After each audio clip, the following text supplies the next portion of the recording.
Salam berjumpa kembali teman-teman sekalian, sahabat-sahabat, saudara-saudariku yang terkasih. Mari kita kembali lagi pada kesempatan ini bersama-sama mendengar dan merenungkan sabda Tuhan. Sabda Tuhan yang kita renungkan diambil dari Injil Matius bab 15 ayat 29 sampai 37. Yesus menyembuhkan banyak orang sakit. Setelah meninggalkan daerah itu, Yesus menyusur pantai Danau Galilea dan naik ke atas bukit lalu duduk di situ. Kemudian orang banyak berbondong-bondong datang kepadanya, membawa orang lumpuh, orang timpang, orang buta, orang bisu, dan banyak lagi yang lain. Lalu meletakkan mereka pada kaki Yesus dan Ia menyembuhkan mereka semuanya. Maka takjublah orang banyak itu melihat orang bisu berkata-kata, orang timpang sembuh, orang lumpuh berjalan, orang buta melihat, dan mereka memuliakan Allah Israel. Lalu Yesus memanggil murid-muridnya dan berkata, "Hatiku tergerak oleh belas kasihan kepada orang banyak itu. Sudah 3 hari mereka mengikuti aku, dan mereka tidak mempunyai makanan. Aku tidak mau menyuruh mereka pulang dengan lapar, nanti mereka pingsan di jalan."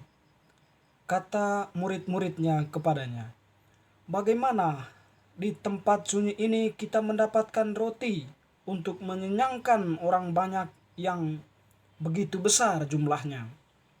Kata Yesus kepada mereka, "Berapa roti yang ada padamu?" "Tuhan, berapa roti yang ada padamu?" 7, jawab mereka, "dan ada lagi beberapa ikan kecil." Lalu Yesus menyuruh orang banyak itu duduk di tanah. Sesudah itu Ia mengambil ke-7 roti dan ikan-ikan itu, mengucap syukur, memecah-mecahkannya, dan memberikannya kepada murid-muridnya. Lalu murid-muridnya memberikannya pula kepada orang banyak, dan mereka semuanya makan sampai kenyang. Kemudian orang mengumpulkan potongan-potongan roti yang sisa 7 bakul penuh. Demikianlah Injil Tuhan, terpujilah Kristus. Teman-teman, sahabat-sahabatku yang terkasih, dalam setiap persoalan hidup selalu kita berusaha untuk menyelesaikannya sedemikian rupa agar kita bisa keluar dari persoalan itu. Ada berbagai cara yang kita lakukan atau berbagai strategi, teknik yang memungkinkan kita bisa keluar dari persoalan yang kita alami. Tetapi teman-teman, ada situasi-situasi tertentu yang tidak mampu kita hadapi, atau penderitaan yang kita alami tidak mampu kita mencari solusinya karena memang sudah melampaui kemampuan atau melampaui keterbatasan kita sebagai manusia. Dan hal-hal itulah yang memungkinkan kita untuk senantiasa berharap kepada Allah, senantiasa datang kepada Allah untuk memecahkan penderitaan maupun persoalan yang kita alami. Pada kesempatan ini kita tadi telah mendengarkan bagaimana hal tersebut dilakukan oleh orang banyak. Mereka membawa orang-orang sakit mereka kepada Yesus. Jadi dalam bacaan Injil yang kita dengarkan tadi dikatakan bahwa ketika Yesus berada di sebuah tempat, orang banyak berbondong-bondong datang kepada Yesus. Mereka juga membawa serta orang-orang sakitnya, atau boleh kita katakan orang yang berada di dalam penderitaan. Jadi karena mereka sudah tidak mampu lagi mengatasi persoalan mereka atau persoalan saudara-saudara mereka yang sakit itu, atau mungkin sudah sekian banyak usaha yang mereka lakukan tetapi tidak juga mengalami kesembuhan bagi mereka yang sakit itu. Dan yang lebih parahnya bahwa ada yang sakit lumpuh, buta, bisu, dan hal-hal itu merupakan suatu fenomena penderitaan memang itu alamiah terjadi di luar kemampuan manusia. Tapi karena orang-orang pada waktu itu mempunyai suatu keyakinan yang besar, mempunyai suatu iman yang kuat bahwa Yesus dapat melakukan hal-hal itu atau dapat melakukan tindakan penyembuhan, maka mereka pun datang kepada Yesus membawa orang sakitnya itu. Iman seorang yang sakit maupun iman saudaranya yang membawa dia kepada Yesus, itulah yang memungkinkan mereka mempunyai kekuatan untuk berani datang kepada Yesus.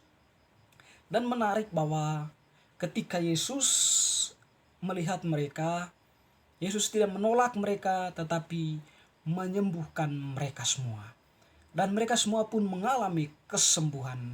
Dengan demikian di situ kita paham bahwa Allah itu mampu mengatasi segala-galanya, termasuk segala hal yang berada di luar kemampuan manusia.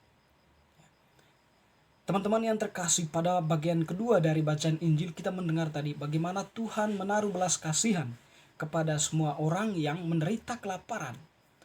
Nah, di situ Tuhan pun bertindak ya. Tuhan pun bertindak atas setiap orang yang mengalami penderitaan itu dengan memberikan mereka makanan surgawi. Dan tentu dalam hal ini bahwa Yesus memberkati mereka semua dengan kata-katanya, dengan sabda-sabdanya, sehingga mereka pun merasakan sebuah kekenyangan rohani. Lalu kemudian kalau dikaitkan dengan bacaan Injil tadi, bahwa mereka kemudian diberi roti oleh murid-muridnya setelah diberkati dan diperbanyak oleh Yesus, dan semua orang bisa makan sampai kenyang. Dengan demikian teman-teman, sahabat-sahabatku yang terkasih, pada bacaan hari ini Tuhan menunjukkan kepada kita suatu tanda kehadiran Allah atau suatu tanda kehadiran kerajaan Allah di tengah kehidupan kita manusia.